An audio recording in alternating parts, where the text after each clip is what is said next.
So, Paul, has Jaylen Brown proved through these first two games that he is indeed your best player? Yeah, absolutely. I mean, he's been playing the best basketball of everybody probably since the conference finals where he was named Eastern Conference MVP. Did y'all forget that? And he's carried it over into the finals. I mean, I look up, he's averaging 22 points per game, 5 rebounds, 5 assists, shooting 56% from the field. And on the flip side, he's guarding Luka, causing all kinds of havoc for him. He's guarding Kyrie. I mean, he's doing everything this team needs to win. And the truth of the matter, Skip, I don't even think he cares if he's the best player. These guys want to win a championship so bad. I don't think Jayson Tatum cares.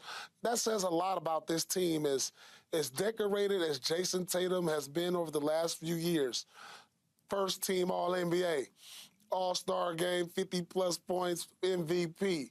To say right now that Jaylen is the best player on the team says a lot about how good this team really is. Jaylen Brown didn't even make an All-NBA team. Can you picture that? Can you imagine that? Think about that. Let that sink in right there. Jaylen Brown, one of probably the top 2 or 3 two-way players in the game, doesn't make an All-NBA team on a 64-win team, by far the best record in the NBA. Let that sink in. He doesn't make first, second, or third team All-NBA. I mean, this will be vindication for him if he was to go on and not only win the championship, but win Finals MVP. Because in my eyes, I think Jaylen Brown is probably the most underrated player in the NBA today.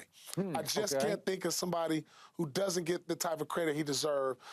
And it's going to show when they win the championship. Okay, so I want to get this straight. So Celtic great Paul Pierce is now publicly acknowledging that Jaylen Brown is your best player on the team right here, right now. Correct? He's playing the best. I said he's playing the best basketball. Oh. That's not what you said. He's playing the best basketball out of the two. Don't let him. Now, hey, Paul. Don't let Skip. No, I mean, it's Tatum.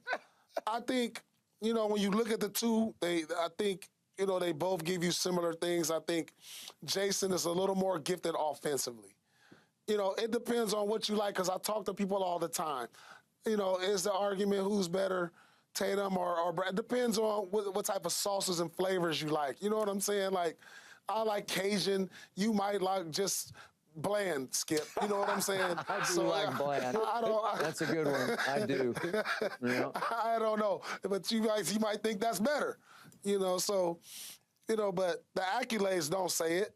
The resume won't say that Jaylen's a better player. But right now, currently, he's playing the best basketball out of the two. Yeah, and that is the way it is. He's playing the better basketball of the two right now today.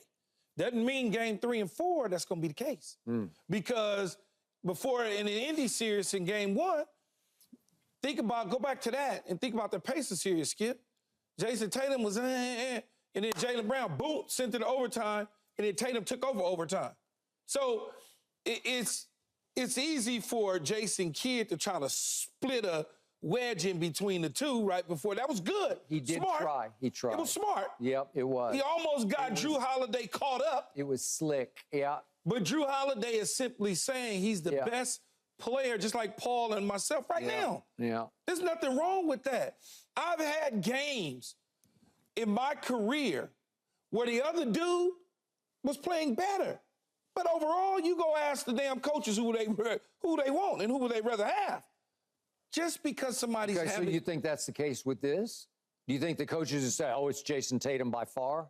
I don't know that they'll say by far, but they've already made that decision in Boston when they tried to trade, thought about trading Jaylen Brown, is they thought that Tatum was the guy. But then they gave Jaylen his money. Well, he had to get the money. He made All-NBA. He deserved it. Yeah. So they gave it to him. And he's showing, like Paul is saying, to not make an All-NBA anything. All-NBA anything. He's showing... That's wild. He's showing that some people missed the mark. They missed it. Yeah. He's just showing that. And look, let's not act as though Tatum didn't have 18, 12, and 9, one shy of a triple-double.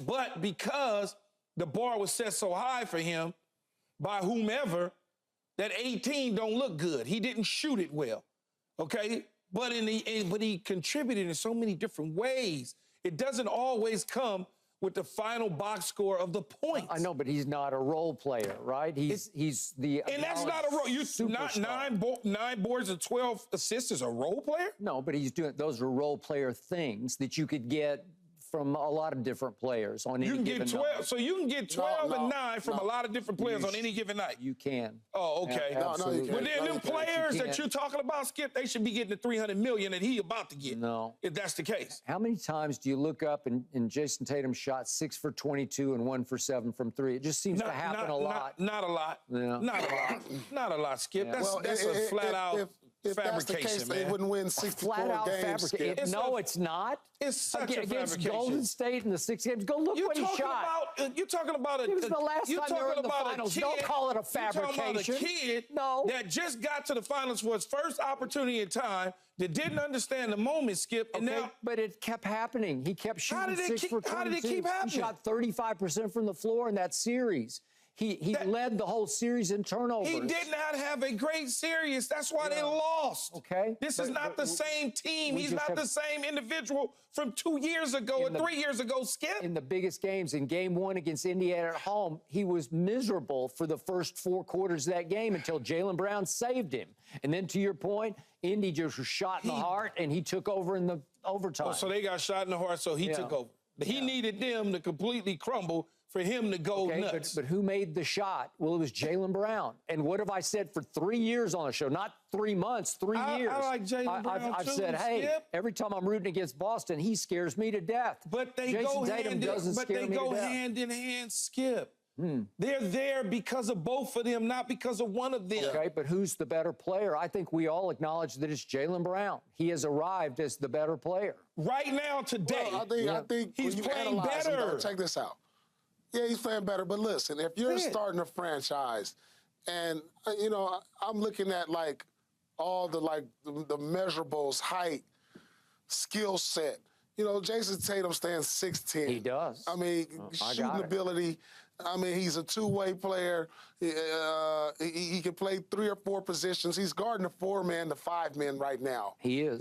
So Jaylen Brown stands 6'6". So you're more likely to go with the taller guy, who's athletic, two-way. When it's close like that, you're gonna go with the guy who's got a little more height on him, right? They do about the same thing, but this guy's 6'10" doing that, and this guy's 6'6" doing that. So that's just the way it is. Maybe what Jason Kidd said worked, because maybe it put a little pressure on Jayson Tatum to say, well, watch this. And then he goes 6 for 22. Maybe it was shrewd. We'll see in game 3 and 4. Yes, we will.